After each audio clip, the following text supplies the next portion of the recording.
대한민국에서 연봉 3,500만 원은 과연 중산층일까요? 아니면 하위권일까요? 통계청 자료를 보면 연봉 3,500만 원은 엄연히 대한민국 중산층에 속하는 숫자입니다.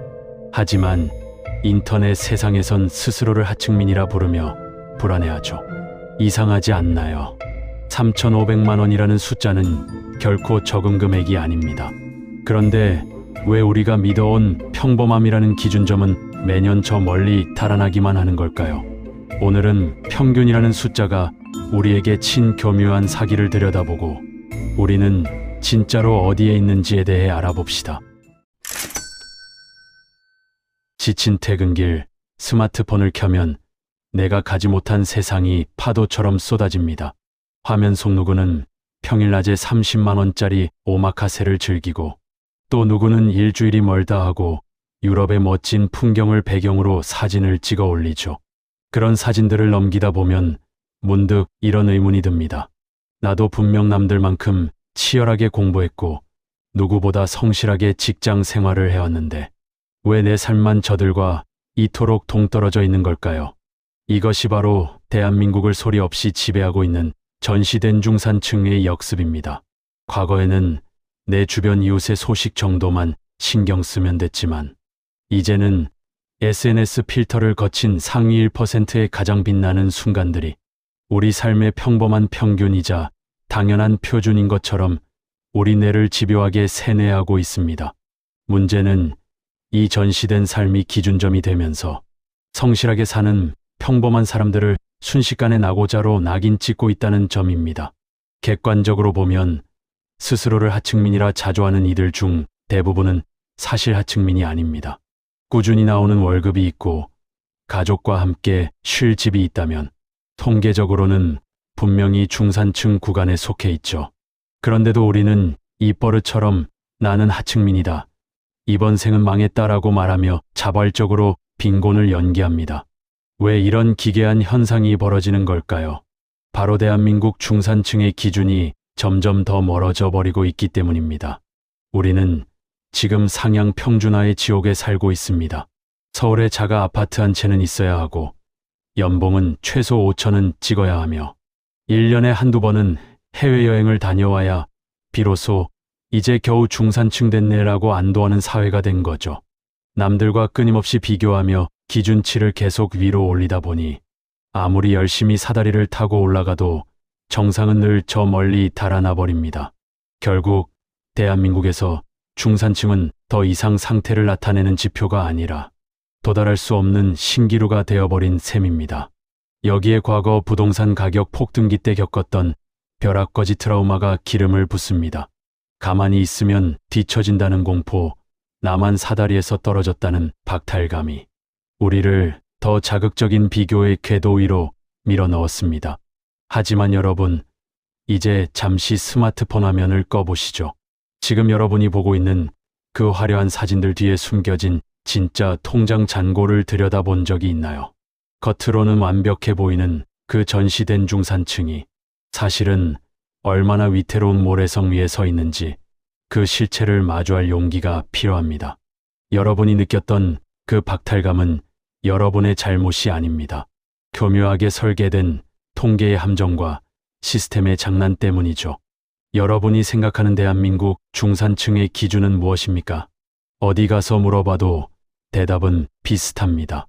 연봉은 최소 5천에서 6천만 원은 되어야 하고 신축 자가 아파트 한 채에 1년에 2번은 가족과 해외여행을 가고 기념일엔 호텔 오마카세 정도는 즐겨야 중산층이라고들 하죠. 그런데 한번 냉정하게 물어봅시다. 이게 정말 중산층의 기준일까요? 아니면 마케팅과 SNS가 여러분의 뇌에 주입한 허상일까요? 만약 이 기준이 맞다면 대한민국의 80%는 이미 하층민이어야 합니다. 하지만 우리는 이 비정상적인 기준을 표준이라 믿으며 스스로를 끊임없이 채찍질하고 있죠. 대한민국 전체가 집단적 가난 연기에 빠져 있는 이 현상은 사실 평균이라는 이름의 함정으로부터 시작됩니다. 가장 먼저 우리를 속이는 건 정부와 언론이 발표하는 평균이라는 숫자입니다.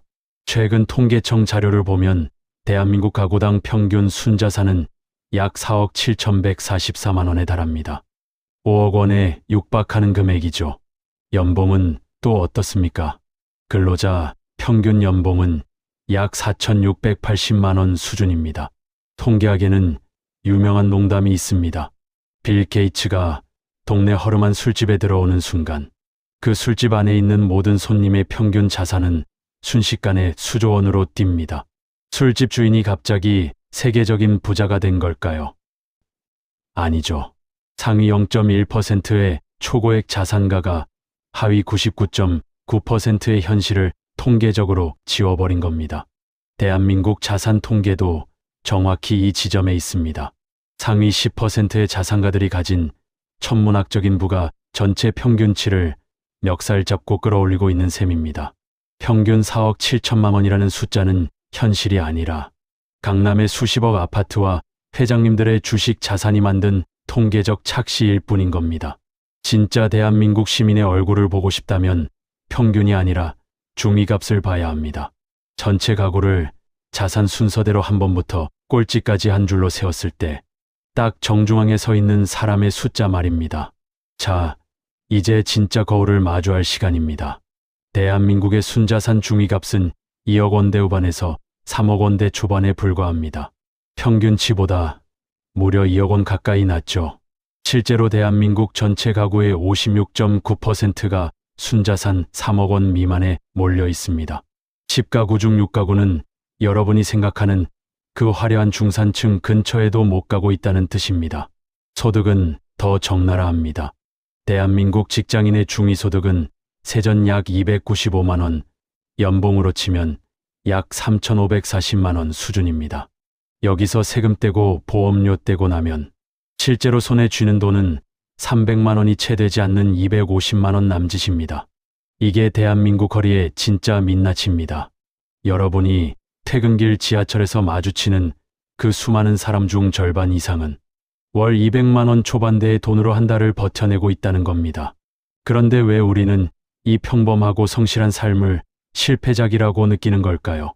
바로 우리 사회가 상위 10%의 삶을 중산층의 최저 기준으로 설정해버렸기 때문입니다. 여기서 대한민국만의 기괴한 계급의 역설이 발생합니다. KDI의 인식조사를 보면 믿기 힘든 데이터가 나옵니다.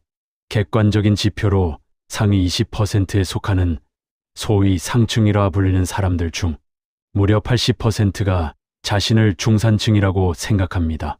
그럼 진짜 중산층은 어떨까요? 통계상 정중앙에 있는 중산층의 대부분은 자신을 하층민이라고 부릅니다. 연봉 8,400만 원을 넘게 받는 고소득 가구조차 10명 중 1명은 자신을 하층민이라 느낀다고 답합니다. 모두가 이만 바라보며 달리는 에스컬레이터 위에서 아무리 올라가도 내 눈앞엔 나보다 잘난 사람의 뒷모습만 보이기 때문입니다. 서울 신축 아파트 가격이 평균 12억 원을 돌파하고 연봉 5천만 원이 기본이 되어버린 사회 분위기 속에서 90%의 국민은 심리적 빈곤층으로 전락했습니다.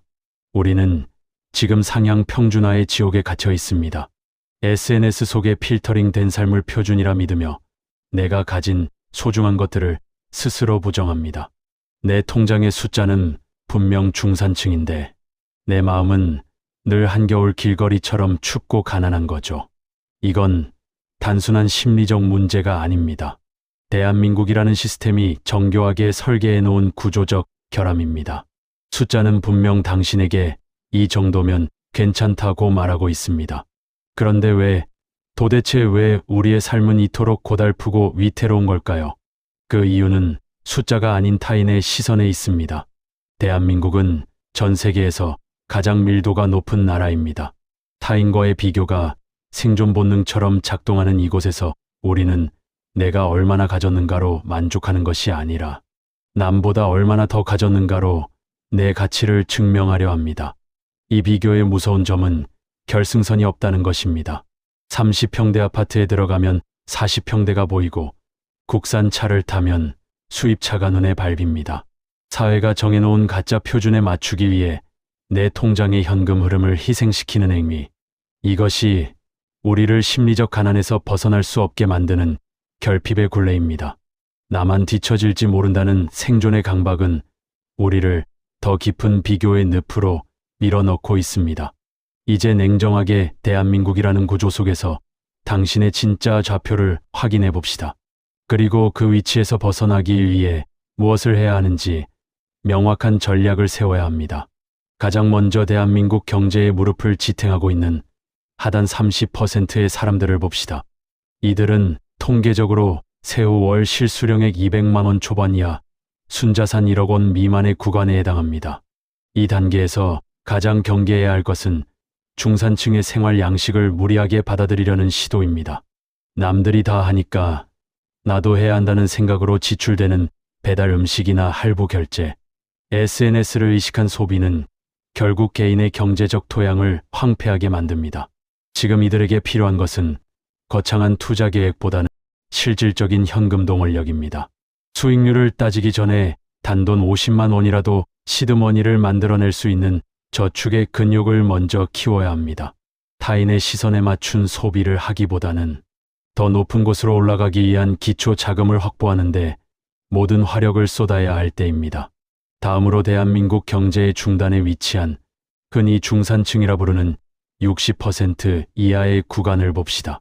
우리 사회의 실질적인 허리를 담당하는 이들은 세후 월 260만 원에서 350만 원 사이의 소득을 올리며 순자산은 2억에서 4억 원대인 경우가 많습니다.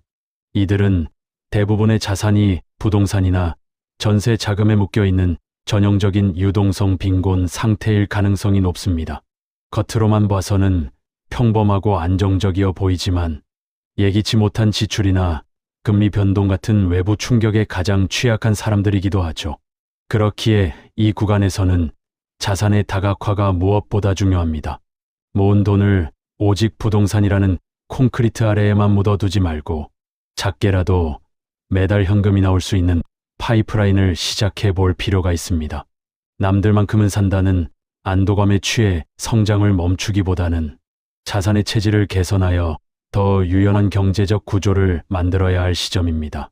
마지막으로 대한민국 경제의 머리를 담당하고 있는 상위 30% 이상의 사람들입니다. 이들은 대개 연봉 1억 원 이상, 순자산 10억 원 이상을 보유한 이들을 의미합니다. 객관적인 지표로 보면 이미 상위권에 안착한 상태이지만 아이러니하게도 상위 1% 혹은 그 너머의 초고 자산가들과 자신을 끊임없이 비교하며 스스로를 중산층이라 부르고 괴로워하곤 합니다.